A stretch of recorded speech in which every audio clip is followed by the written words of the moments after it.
Welcome back. Welcome back. Welcome back. Welcome back. Welcome back to the Bojoul channel. This is the home of self-care and wellness and anything that'll help you to become the greatest, best, highest, dopest version of yourself. That's who we are. We thank you so much for joining us today and every day, actually, to just share different thoughts about self-care and how we're going to get better and things and ideas and tips and tricks. And just this is an open space. This is a safe space that we can kind of share and go back and forth with each other and just kind of let it out. Let it out. We don't have to pretend here.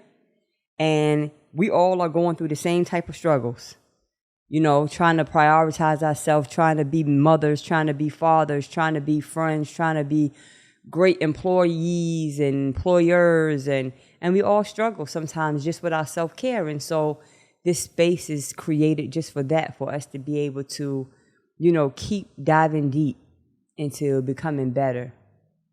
Today, I am going to talk to you about making other people happy. And I'm going to name this episode, Why Is It So Important to Stop Trying to Make Other People Happy? Stop trying to make other people happy.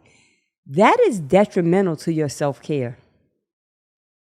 Let's just go into this real quick. I got a few minutes and we're gonna kind of go in a little bit. So sometimes you don't even realize that you are that person that's trying to make other people happy.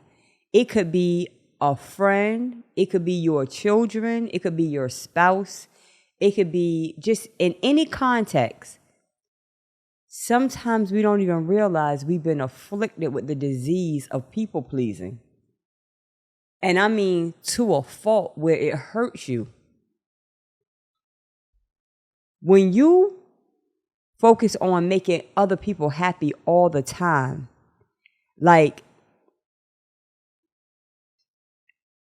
you got to stop waiting for other people to make you happy.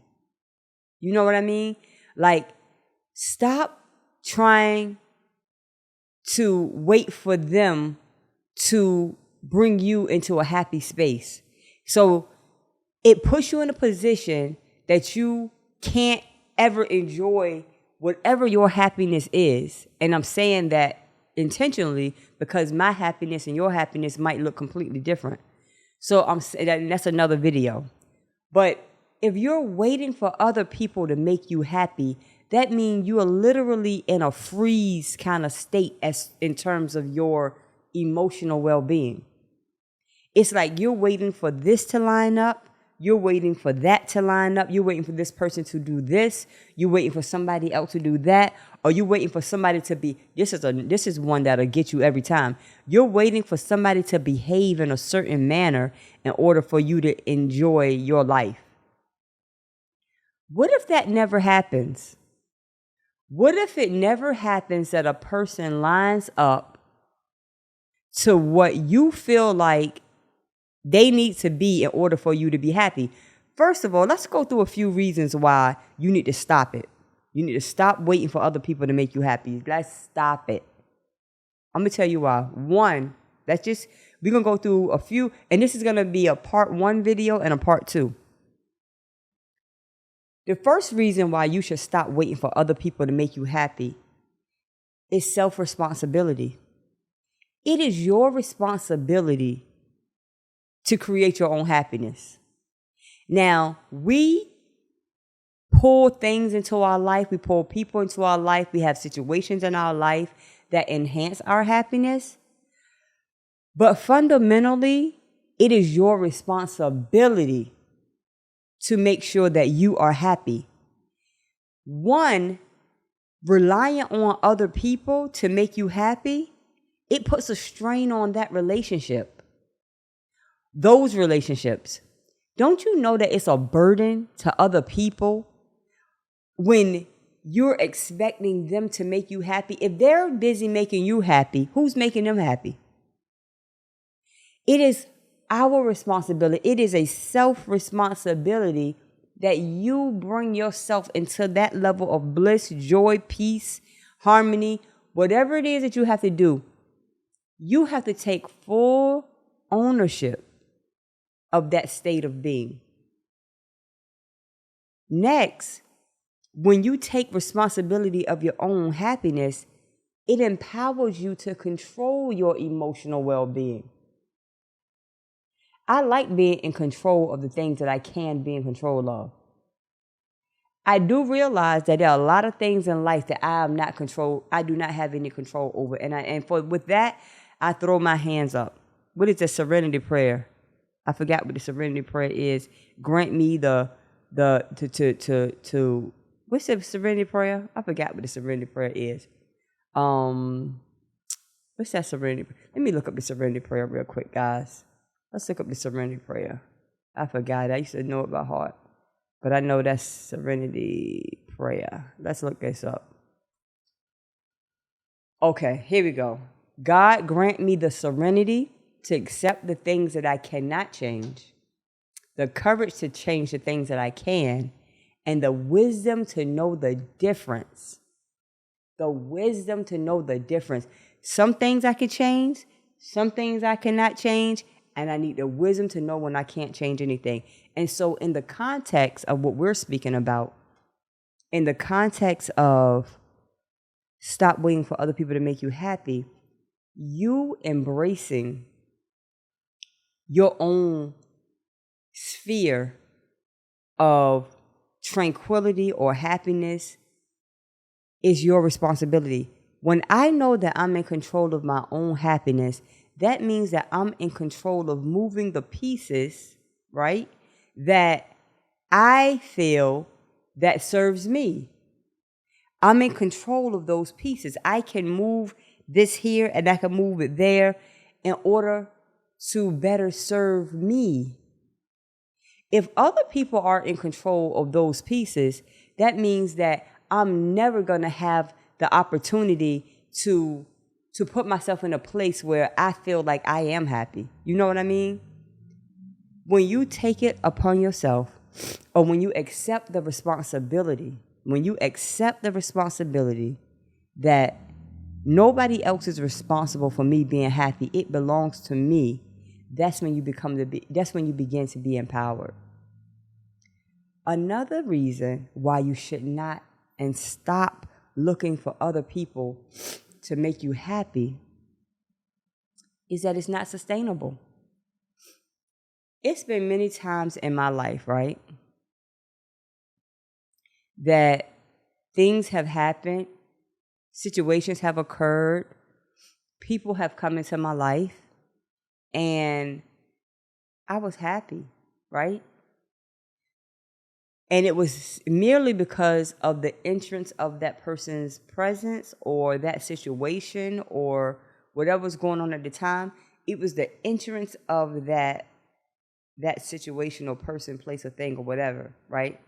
And so the danger in that is that type of happiness is fleeting, because that type of happiness is only based on that person's presence or that situation being present in your life. You have to be able to be happy no matter what is going on. So when you have to wait for other people to come in your life to bring you into a place of happiness, you put yourself in a very vulnerable state.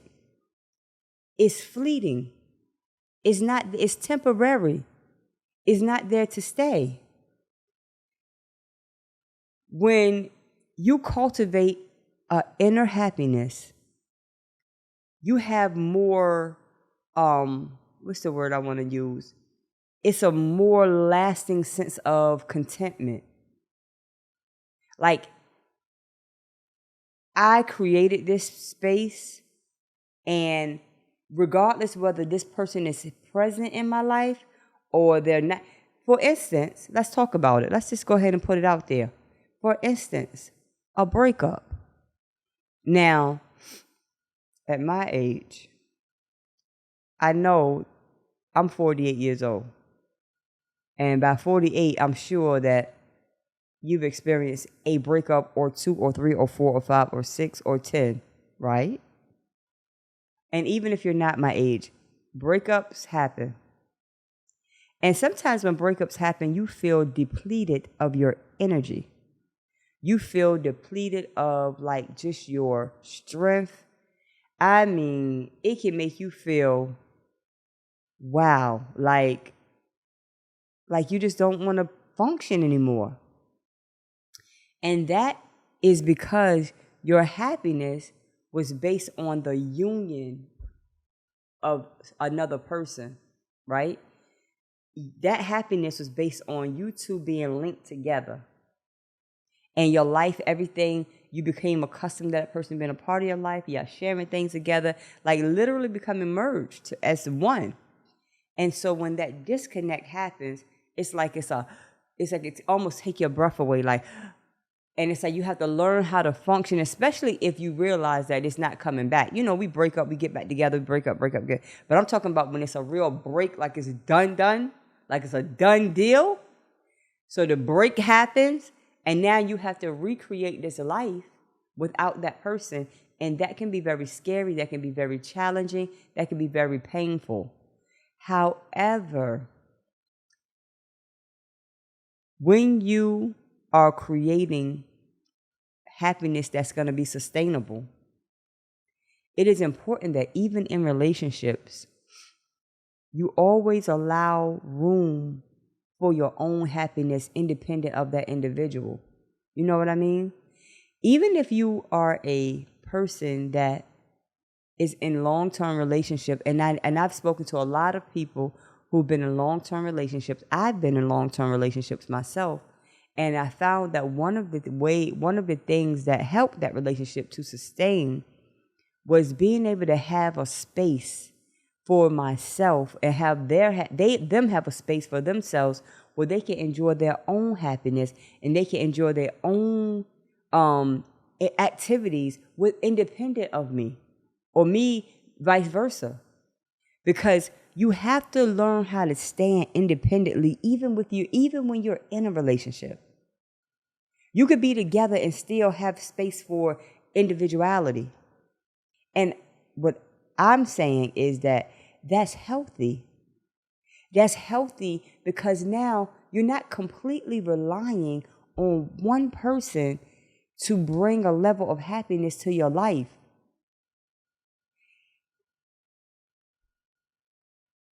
When you stop depending on other people to make you happy, you feel a greater sense of control in your life. You know what I mean? Like you feel like I can do this. You feel like whatever goes on in my life, I know that I'll be okay. It's like a better sense of control, a better sense of balance in terms of my life, my emotional state. Because when your emotional state is thrown all the way off because you're looking for somebody else to bring you happiness, that trickles down into every area of your life. Your work is affected, your peace is affected, your sleep is affected, your eating habits are affected. Everything is affected when you feel like this thing is not lining up with what you think your happiness should be. And so the purpose of this conversation, right? And I'm not saying that relationships are not important and no matter what kind of breakup happened, it hurts or whatever. But what I'm saying is that hold on to a piece of individuality for yourself in terms of just being able to function independently. I seen couples that stayed together forever. And no matter who I spoke to, no matter what culture they were from, I always understood that one of the secrets to their happiness was always to be able to have a sense of agency and a sense of individuality apart from one another. That's so important. And that doesn't mean that we're not together. We still are together, but I still function as an individual. And I'm saying that to say, just for the sake of this conversation, is that when you hold somebody else accountable for making you happy, it puts a strain and a burden on that person. It puts a strain and a burden on that relationship. It makes your happiness just something that's airy and fairy, and that's for the moment. I remember when I was younger, I would be at weddings, right? I used to love going to weddings, and I was a young girl. I was a young little girl. And I used to see how older people would sit around, and I would hear their sly comments about, yeah, it won't last. You better be happy now. Better be happy now. And I used to be like, they so bitter. Like, ew. And I never really understood it. But now that I'm older and I'm able to see better, I'm not saying that what they said was a proper thing to say at a wedding. But what I'm saying is, happiness is about sustainability. You cannot be the most blissful in your life because some event or some person has entered your life. Your happiness have to already be popping. Your happiness have to already be on fleek, like they say, like the kids say. It already have to be at its highest peak that you can possibly have it sustained at by yourself. When you come into any type of relationship, whether with a intimate relationship, whether it's a friendship, whatever that relationship is, when you come into a relationship, even a working relationship, when you come into a working relationship of any type, of any kind, right? It is important for you to understand that you have a responsibility to yourself and to the relationship. You never forget about yourself. Sometimes you come in, you wait for something or somebody to bring you such a strong sense of happiness, and it never happens. And then you're disillusioned and you're back to square one into your little sadness cubby. You go into your little hole of sadness, your hole of depression, because that thing yet again have failed to meet your expectation. And that is, and what I'm saying in this conversation is that it is so important and so vital for us to change our perspective, change how you're looking at things. You can change your own picture. People will always be who they are. Situations will always change. Seasons come, seasons go. Things change. But you have to be able to maintain your own happiness. It is so important to stop holding other people responsible for your own happiness. That is self-care 101. That is self-care all day, every day. I'm going to stop right here and thank you so much for joining us today for this little conversation. I actually have more to say on this topic, and I'm going to have a part 2 of this video where we discuss just a few more reasons why we have to stop holding other people accountable and holding people hostage to our own happiness. It is not their responsibility. It is yours. This is the Bojoul channel. I thank you so much for joining us. This is the home of beauty and self-care and wellness. And just remember what I always say, that self-care is the best care. Later.